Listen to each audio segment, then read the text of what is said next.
साफ करना है। भजन संहिता उसका अगर 51 उसकी 10 आयत, जाम 51 उसकी 10 वर्ष में अगर पढ़ते हैं तो दाऊद कहता है, हे परमेश्वर मेरे अंदर शुद्ध मन उत्पन्न कर। हमें पश्चाताप करना है, हमें क्षमा मांगनी है। और वो कैसे हो सकता है अंगीकार? मुंह से।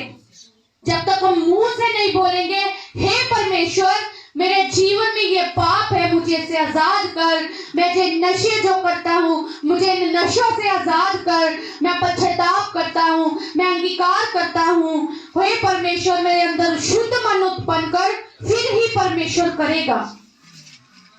हमें कमांड करना है, हमें बोलना है। जब तक हम बोलेंगे नहीं, कुछ नहीं होगा। जब हम डॉक्टर के पास जाते हैं, जब हमें कोई प्रॉब्लम होती है, तो क्या हम डॉक्टर के पास जाकर ऐसे बैठ जाते हैं? हाँ जी, हाँ समझो अभी डॉक्टर ने आपको बुलाया ना कि भाई सौरव अंदर आ जाए, अब आपकी बारी है। आप उधर चेयर पर जाकर ऐसे बैठ जाएंगे और डॉक्टर आपको देखेगा, आप डॉक्टर को देखेंगे। देखते देखते ही डॉक्टर कहेगा, जाइए आपकी दवाई मुझे पता चल गई कौन सी लिखनी है, मेडिकल से लेकर आओ। ऐसा होगा? हाँ जी। सौरभ को क्या करना पड़ेगा? बताएगा कहाँ से? हैं? मुंह से। क्या करके? शब्दों के द्वारा बोल कर बताएगा। फिर जब डॉक्टर को हम बताएंगे कि मुझे ये बीमारी है, जब सौरभ बताएगा कि मुझे ये बीमारी है, फिर वो डॉक्टर पूछेगा कब से है? हैं? कहीं बाप दादाओं से तो नहीं है, कहीं पीढ़ी है ना, कई ऐसी बीमारियां होती है हमारे बीच में, हमारे है ना सिस्टर ट्विंकल बैठे हैं, वो मेडिकल लाइन में है। एक बीमारी वो होती है जो अचानक आ जाती है, उसका इलाज जल्दी हो जाता है, मगर कई बीमारियां ऐसी होती है जो बाप दादाओं से होती है, जो ब्लड से होती है ना, उनका इलाज करने के लिए काफी टाइम लग जाता है। कई बार महंगी दवाइयां आती है ना। डॉक्टर पूछता है कब से बीमारी है, क्या खाया था, है ना। कई बार डॉक्टर कहता है ओहो ये तो बड़ा सीरियस मैटर है ना।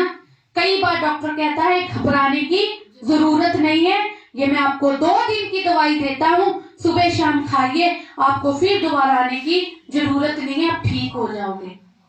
हाँ जी, ऐसे ही हमारा यीशु मसीह है।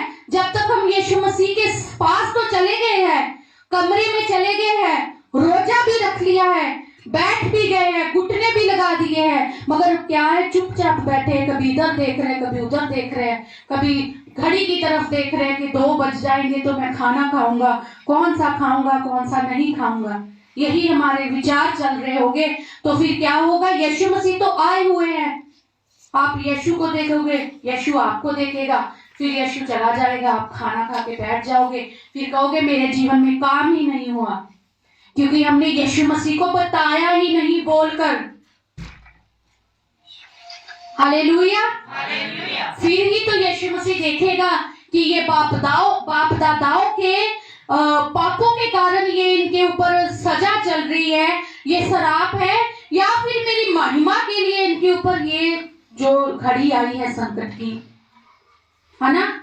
वहां पर एक उसके चेले यीशु से पूछते हैं, यीशु मसीह जो ये अंधा है, ये जन्म से अंधा है, बाप दादाओं के शराप है इसके ऊपर, या फिर कुछ और? यीशु मसीह कहता है यीशु की महिमा के लिए है ये, है ना। तो जब तक हम बोलेंगे नहीं, बोलकर पश्चाताप नहीं करेंगे, बोलकर यीशु को नहीं बताएंगे कि यीशु मसीह मेरे जीवन में यहाँ पर ये कमी है जो अभी तक जा नहीं रही, बाकी सब कुछ ठीक है, फिर यीशु मसीह कैसे काम करेगा? कौन सी दवाई देगा यीशु मसीह? जब तक यीशु मसीह को पता ही नहीं चलेगा, कौन सी दवाई देगा यीशु मसीह, है ना। उसके लिए हमको अपने मुंह से बोलकर अंगीकार करना है। दाऊद ने यहाँ पर लिखा, हे परमेश्वर मेरे अंदर शुद्ध मन उत्पन्न कर। नहीं तो वो भी ऐसे देखता रहता यीशु की ओर से, है ना। इसलिए हमको देखना है, अंगीकार करना है।